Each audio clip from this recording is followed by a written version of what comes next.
Hey, everybody. This is Alicia Katz-Pollock at royalwise.com, and welcome to Learn PowerPoint in 3 hours flat.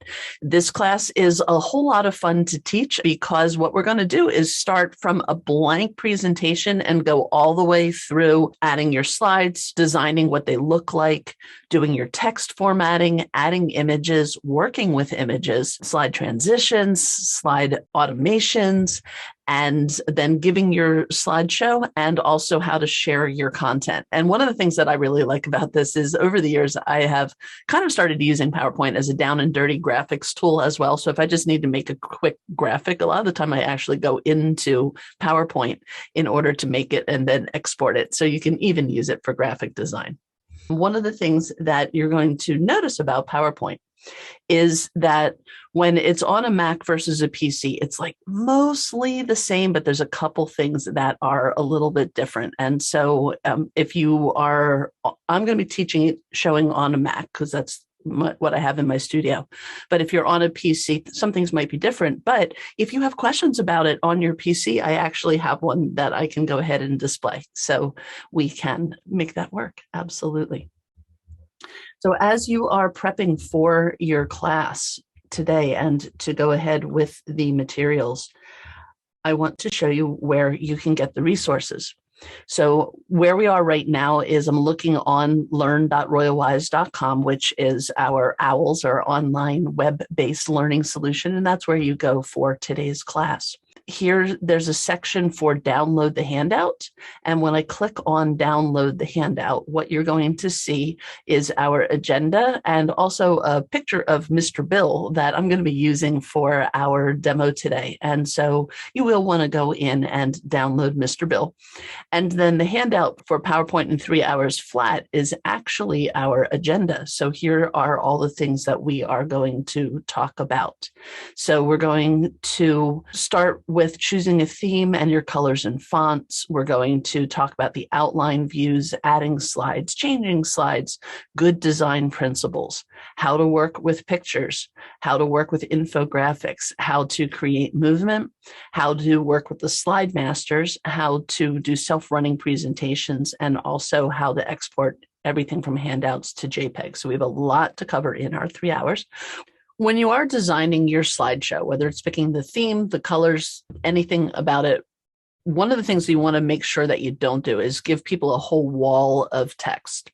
When you're putting bullets on slides and graphic elements on slides, you want to obey what they call the 7x7 rule, which basically means you only want 7 pieces of information on a slide. That's what the human memory can bear. If you give people more than 7 items, they're not going to be able to process it. They're not going to be able to retain it. And so, your heading is 1. If you have a graphic, that's 2. And that leaves you roughly 5 bullet points to get your point across. And you don't want more than 7 words in any one bullet point. So when you are designing your content, always take into consideration the 7x7 rule. With PowerPoint, one of the things that has actually changed over the years is that when I used to teach this class, the Mac version and the PC version were all completely different. And as well, every time they did a new release from the 2008 to the 2010 to the 2012 to the 14, they were all completely different. And so when I used to teach this class live, I honestly would have maybe 6 different versions happening in the room all at the same time. And one of the things that Microsoft very wisely did is stop that nonsense. And they made the experience the same on Mac and PC. Also, the benefit of going subscription-based means that everybody is now on the same version. And so back when they made that change from individual downloads to subscription-based, this is one of the benefits, is that your version of PowerPoint is always the most up-to-date. What I'm looking at here is a brand new presentation. Now, one of the differences between the Mac version and the PC version is that on a Mac, when you want to get into, for instance, start a new PowerPoint from scratch, you would go up to the menus across the top and choose new presentation. If you're on a PC, there is no menu bar all the way across the top of the screen. Instead, those menus are incorporated into the tabs right here. And if you're on a PC, you're going to see one extra tab that I don't have on the left-hand side that says File. And if you go down to File, then go ahead and start a new presentation or a blank presentation, and that will get you where we are right now. in this PowerPoint screen right now, we're starting completely from scratch. And the first thing that we need to do is decide what we want it to look like. But even before we do that, I want to give you an orientation to what's happening on your screen and what the different parts are. So across the top, you have what we can either call tabs or ribbons. And these are the main commands that are at your fingertips, and they're grouped together by function. So when I'm on the home ribbon, this gives me the ability to copy and paste, make new slides, and format them. Then all of my font formatting, all of my layout formatting, my paragraph formatting, and then the ability to insert objects.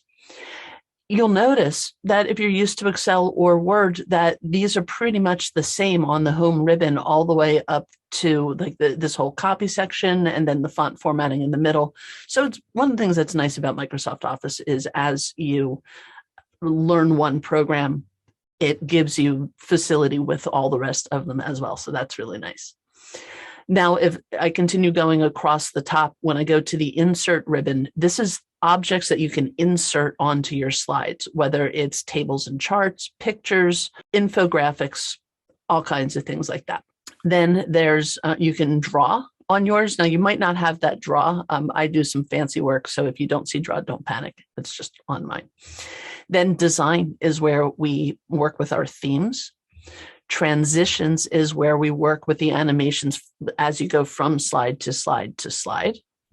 The animations is the activity on the slide itself, giving you the ability to manipulate the text and your images and make them fly on or fly off or emphasize, or the bullet points come up one at a time. And we're going to work with all of those things. On the slideshow tab, this is where you go to actually play your slideshow and deliver your slideshow, whether you're actually up on a stage giving your presentation or you're making it as a self-paced loop. Maybe you're going to a trade show and you want something up on a monitor, or you're making a YouTube video. So these are where those tools are for turning your slide decks into presentations. There's also a review tab. One of the things that's really wonderful about the new Microsoft Office is that you can now collaborate with other people. And so you can put comments and do reviews on your slide decks. And if you're using OneDrive, you can actually simultaneously work on it with other people. Now, we're not going to be talking about that today, but it's good to know that you have that ability.